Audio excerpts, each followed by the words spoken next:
What's up, y'all? Y'all know who it is. It's Miss Nita Love, your certified sexologist and loveologist located in Huntsville. And we're back. And we are back. I'm Lawrence Souffrant, your life coach, professional speaker, all that good jazz. And here's another episode of Naked Conversations. Yes, we back. Ooh, child, we didn't had some. We didn't had some. Oh, yeah. You look well rested, though.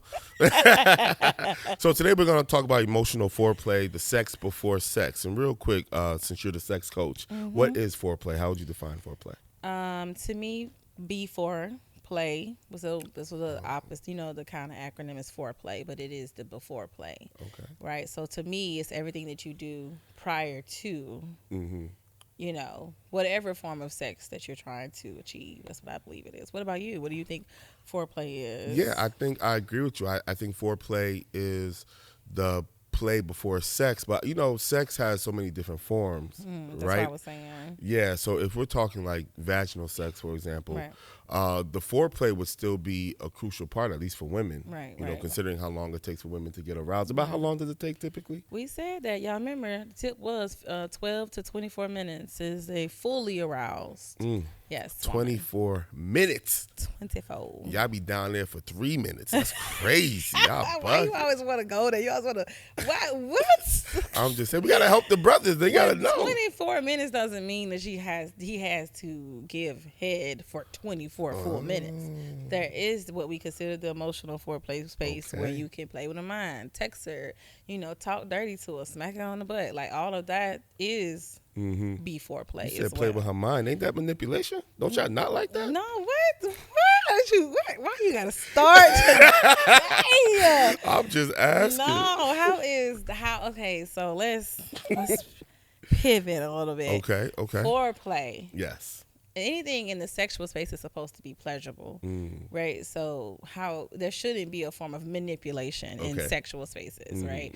Or even before play shouldn't be manipulated. It should all be triggered towards pleasure, Got you. right? Pleasing, I guess you could say, giving and taking. And taking Yes. and receiving. Okay, so how Why, important? but hold on, we got PVB. I got you. Why you said only 3 minutes? So you Oh, I was just being facetious, but okay. I've heard I've heard stories. When I'm doing my coaching, right, in relationships, and I've heard stories of women saying that there's a lot of men who don't perform oral for long periods of time. Or they not even like kissing for long periods of time. Like Right. they'll kiss, they'll grab a boob or something, Right. lick it like 3 times, and then try to stick it in. right. And women tend to not like that, Right. But it makes sense if it takes from 12 to 24 minutes for her to get fully aroused. And that's even assuming, which is what we're going to talk about today, that you're not doing the work throughout the day, which Right. is what I believe in. It's emotional foreplay. Absolutely. I agree. I mean, there's different forms of foreplay, which you just talked about. And you said categories of foreplay. As a sexologist, the first thing I think of is, depending on the type of sex. You said there's kinky sex, there's BDSM sex, there is, traditional sex, whereas, you know what I'm saying? Vagina and penis. Yes, there Okay. is 3-way sex. I think there has to be 4-way foreplay before you get into a space with 3 people. So it's just like what type of sex, but everything does need I would say like a space of, structure and where, placement and all of that. I feel like that's just good sex etiquette. Yeah. So then what turns women on emotionally, typically speaking? Because I know women are not a monolith, so don't come at your boy, right? But if we're talking typically, generally speaking, what can a man do or woman emotionally to I was turn going on? to say both sides. I think when you're speaking gender based, right? When someone said, "What can I do to turn my partner on?" I think it was because Yes. anything so we talked about bodily yesterday. We talked about a lot, even down to like sexual pegging and things. Anything that you do to the body can be done to a woman, can be done to a man. Anything you do brain wise, mentally, emotionally, all of that flows between bodies. I agree. So I think just emotional foreplay in itself is what can you do for emotional foreplay is emotions to me. So if I broke sex down as the sexologist, and this is how I help with my clients, and break it down into 3 spaces, right? Because a lot of people don't see sex as anything beyond physical, right? Right. So physical means the body, Yes. right? mental Yes. means the mind. So anything that's in the sexual space that you're, like you said, you're reading sexy novel together. You are, some people are very visionary. So watching things, anything that the brain triggering the mind is mental. Emotional foreplay is taking care of that need space, right? You know, if I need to be held, or you said kissing. So sometimes we kiss and we out the door. Right, right. But right. if you stop for like a minute and actually turn it into a 6-second kiss, what you're doing is you're igniting all of that good hormones, the endorphins and the oxytocin. Your brain is saying, ooh, and now you're activating hormones.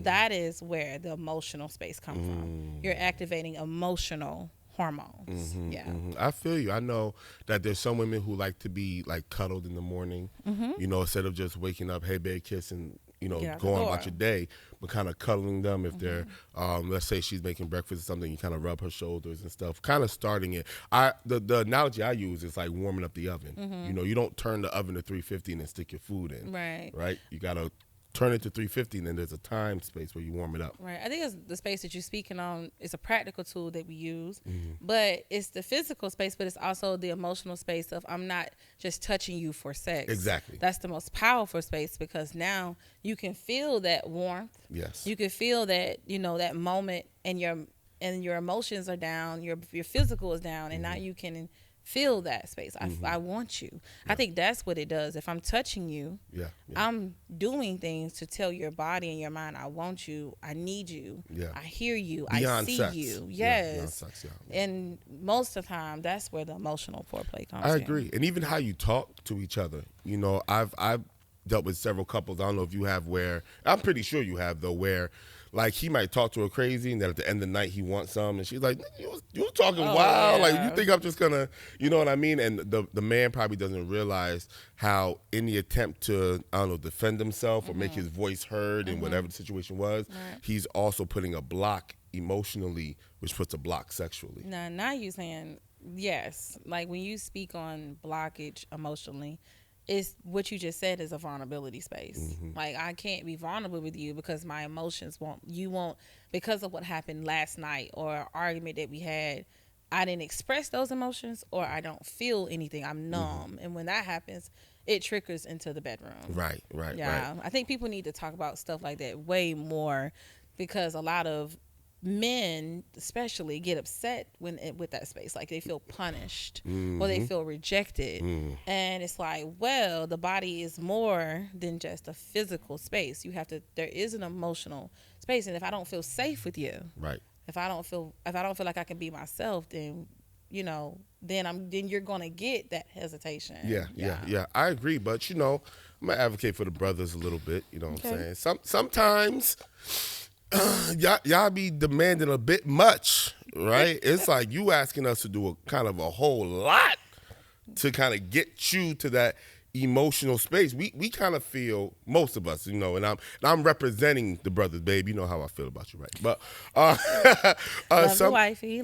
Oh yeah, she's the best.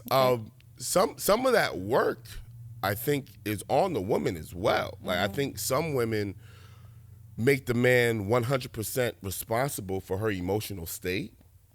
And it's like, well, I mean, you're an adult, right? And so, yes, there are things that I can do to help you. And, you know, if you love the person, even that's a conversation. Are we just having sex? Or are we in a loving, committed relationship, right? But if I love you, I'm going to do what I can to support you. But if you're not doing the work to handle some of the negative chatter that you have in your own mind, and you're mad at me because I didn't ease that part of you, that could be a little unfair. We just went over this. We had a conference, a couples conference, our third annual love and intimacy conference, and this was one of our curriculums that I teach in my office is about human basic emotional needs. So that's what you're speaking on. You have a need of something, and a lot of people use sex to fill needs, you know, whether that's I need a need of companionship, I need the need of connection, I need a space of fulfillment, I need to relax, right? So I'm really coming to you to fulfill a need, right? But let's say I feel like the only way I can get to that is through you. Then that's when the heaviness of what you're speaking on. Well, you're sure when I need that from you, it's like then you need to start working on your you need to start speaking on what you need more, and you need to start also advocating for self space, right? Because it's not your partner's space, it's not your partner's job to give you everything that you need. That can be a lot, and I don't think that's fair, even in sex spaces. Yeah. I agree. So what do you think women can do or should do to kind of turn on their own oven, if that makes sense? Like, instead of expecting the man to do everything all day, every day, which, I mean, there's a space for that, right? But there might be some days where he might want to be pursued. Right. But, you know, for him, it might take 3 minutes. You know, she rubbed the thigh, 30 seconds. He like, all right, you know, we could go ahead and get it done. Right. But if she needs that time and she's depending on him to get her there, what can she do for herself? Are you speaking emotionally? Emotionally. Yeah, emotionally okay. first. Yeah. I think, you know, first of all, you got to be aware of what you need in the bedroom. And I think that is a heaviness to come in the bedroom and just lay there or expect someone to give you what you need, and you don't even know what you need. But be very conscious, though, that sometimes we don't know what we need because we've never experienced what we need. Right. Too, sex is a learned behavior. So if I've never experienced closeness and then you gave it to me and it felt good, what am I gonna do? I'm gonna be like, oh, that felt good. Can you give me more? You know what I'm saying? I wanna drink from that fountain. You know what I'm saying? So for me, that is where sometimes it can be a little iffy because people think, oh, I don't want to be needed. Why the hell not? Why don't we want to? No, you got something that feels good to me humanly. You know, I'm gonna want more of that, right? So let's normalize that, right? So, but if you are a woman and a man, really, because emotions are things men and women benefit from in the bedroom. That's true. If you want to be authentic in the bedroom, you got to be emotionally and mentally there. That's the space, right? So if a woman or a man is trying to get to their emotional space, I would ask them, do you trust yourself with yourself? Are you giving yourself what you need? And then look at your partner and say, do I trust you with me? I mean, and do you trust me with me? You know what I'm saying? Yeah. Like, those are the type of questions that are so simple that can just take your intimacy, just those words, and saying, yes, I do trust you with my body. You know, or no, babe, sometimes when we're having sex, I do feel emotionally disconnected because I have the kids and I did this and I did that. And then about time we get to the bedroom, you rubbed me 2 times and you expect magic to happen. That's not how the vagina works. That's not how women's body work. Then that space, to me, the best way to do that is to talk about what you need. Babe, I need a minute before we get to that.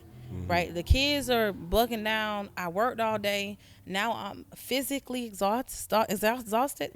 What do you know what I'm saying? How can I then emotionally and physically be there? I think there's a detachment there, for real. You know, this conversation we're having seems to be centered around long-term relationships. Okay. What about those situations like one-night stands, or even early on where we just got, because I think for a lot of men, from what I've heard, it seems like early in the relationship, I didn't have to do all that. You're not. Right? We were like getting it in like bunnies. And then somewhere along the line, it was like you wanted more, which we talked about at the last episode.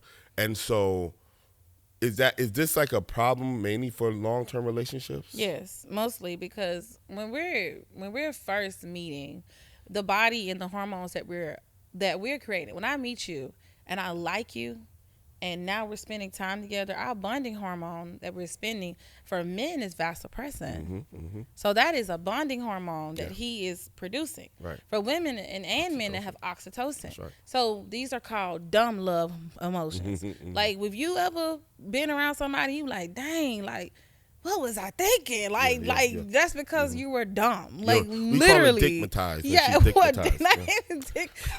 Just anything around that space, you're not operating from your fullness. Right. You know, like, most time we're not going into situations like, come on now, like, real, true, mature emotions in a one night stand. Right. No, exactly. And that's my point. But you know, there is a culture, you know, of those who live like that, you know. They're not putting their emotions in it. Right. So they may feel that they are, but the emotions that they feel are the dumb emotions. Right. Those are the dumb hormones that you're feeling. Those are not the real ones. And that's why when people don't really get to the bedrock of relationships until they know each other. Correct. And then that then creates a space, well, now I got to like you. Mm-hmm. I ain't lusting for you. Right. Those hormones gone. I gotta like you now. Yeah. I gotta like what I see. I gotta like you as a person. Yeah. Well, hold up. Now I'm not safe with you. Well, hold on. Wait a minute. Now you're not safe space for me. So how can you can't do that? That stuff, and that's just the thing for me when you talk about black luxury bedroom behavior. Break that down for me. Black luxury behavior. Like, just to me, I don't think we teach enough about black, like just black in black culture. We don't speak enough about the mental and emotional space and how safe keep. If you know what I'm saying. Yeah. And when you get to a space when you're having sex in the beginning, you don't know me and I don't know you. Right? Yeah. When you get to a space where you know my body and you know what I need, and I'm telling you what I need, you can give me what I need. I'm not giving a facade. I'm not worried about what people think. I'm really showing up naked. We don't show up naked in the bedroom. Right. Half of us are performing. Half of us are playing around. Half of us are creating bonds that we don't want no responsibility fucking My for. Lord. And I'm just being real. So that's the culture that you're speaking on. Yeah. Right now, ain't none of that emotional. Yeah. None of it. Once again, I'm advocating for the men, right? If I'm honest with you from the general male perspective, our emotions are not really valued in a lot of long-term relationships. Like, we get punished when we feel something that is unfavorable and we even express it. And, we might get over it after expressing it and we think it's all good, but now she feels a way about how we felt. And so a lot of men, to just avoid all of that, they don't share those emotions that aren't favorable because it's like it works against me. And to be mature about this, right, I do think that men need to acknowledge that might be a thing and create more space for her. Don't, like, if you know that that's going to happen, don't shy away from it, but be intentional in creating more space to compensate that, right? But now, from a sex coach perspective, what do you say to the women who, or she might say something to him or do something to him that made him feel away, and by the end of the night she's ready, but he hasn't had the chance to express himself, because if he did so in his raw emotions, it would have been more of a problem. Right. So he spent the day kind of processing, how am I going to communicate to her that I didn't really like that, or that made me feel uncomfortable, whatever, without ruining the rest of the day. Right. You know what I mean? I think anytime, and what we're speaking about, really, why people are afraid of love. This is why people are afraid of good sex. And I love you. Like, you know what I'm saying? If the sex is bomb.com and I love you, you trying to make me blow up your mama car. Like, I'm for real. Like, that is the thought process. Like, you trying to make me, like, hurt somebody because now you messing with the mind and the body and the emotions. You know what I'm saying? That's what I'm saying on, like, the space of black bedroom. Good bedroom behavior to me is a knowing that we are responsible for all of that. You know what I'm saying? So for me, when you say that as a man, if he has an emotion that he cannot express, then the question would be the same question. Can I trust you? Right. The same question that you ask your woman, the woman should be able to ask that man. That man should be able to ask that woman, I can't trust you. Right. Because if he's laid up all day and now she want to come in the room and make up for what she did last night, and he's still not safe in his emotions, that's not a safe emotional space. There's no way to even, the question still is the same. What we're speaking on right now is bedroom vulnerability. You know what I'm saying? Yeah. Gender really don't matter. Right. If I said something last night to hurt your feelings and now I'm rubbing on you and expecting your penis to get hard, what? But there are a lot of men who can have sex while feeling away. Oh, women can too. Right. And so, and because we can lay down with no emotions and no mental. Yeah. But I'm talking about men. Well, I mean, I guess the men would have to validate this, where they would have good sex without emotions, what they would deem good sex without emotions. And so if they're in a relationship, and because it seems to be a common practice, I'm talking woman after woman after woman experiencing this notion of, my emotions trigger women, right? It turns into that overgeneralization. My emotions trigger women, so I just won't share them. When I feel away, I'll go to my boys, I'll do whatever, and we're still gonna have the bomb sex. I will get over it for the bigger part of the relationship, but I'm not about to go through this hoops and bounds and roller coasters with these women. Well, I feel like it, if from me as a coach, and I'm dealing with a client, and he tells me, Nita, like, we had the best sex in the world, right? But I still don't feel safe with my woman. It's gonna show up in the bedroom. I could guarantee he can probably get the best nut. It done felt good. He done laid down, but when he get that nut over, and when that plateau is coming back down, every emotion that he felt prior to, it's still gonna be there. It is. Same thing with a woman. That doesn't go away. That's not how emotions are wired. If I had a space where I don't feel safe with you, I don't care how good the sex was. Yeah. I don't care how good the orgasm is. I'm gonna feel still detached, and it may show in distance afterwards. It may show during sex when he pounded down and trying to flood out those emotions. It's gonna show. Yeah, no, I agree. It ain't gonna just disappear. No, I so if agree. they told me that, I would tell him the same thing in session is, we have to create a space of emotional vulnerability. And that means that you have to turn to your wife and say the thing that just, if what people don't understand, that speaking on uncomfortable spaces in sexual spaces, it's just like speaking on the finances in the household. Right. If your finances is breaking because one of your partners spending too much damn money, and your thing is, we're breaking down because of this behavior, Right. Yeah. it ain't gonna go away. That's true. Right? That's true. So the same thing in bedroom spaces. Yeah. If something is something need to be said, and I need to turn to my partner and say, you got a spending problem, I need to turn to my partner and say, I feel disconnected because of this, and that.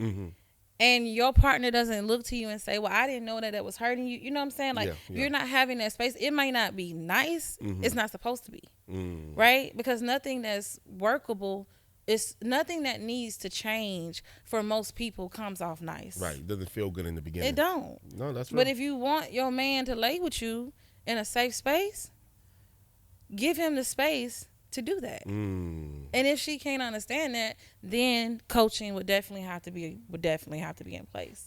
Because men and women should lay in safe, emotional bedroom spaces. I 1,000%. I don't think that, and I'm probably very on it, because I feel like I meet so many men and women that don't really understand boundaries and consent and emotions and vulnerability, and I love you and I need you. And what we do is, if someone tells me he has to numb that part of himself out, and he has been doing that for so long, it's time for me to teach him a new behavior. Right. I thought we was going to fight, but I agree with her. And so this was episode 3, Naked Conversation. Thank y'all for joining me. I am Lawrence Souffrant. What's up, y'all? It's Nita Love, your certified sexologist located here in Huntsville. And we are out. Look us up on IG. Peace. Peace out.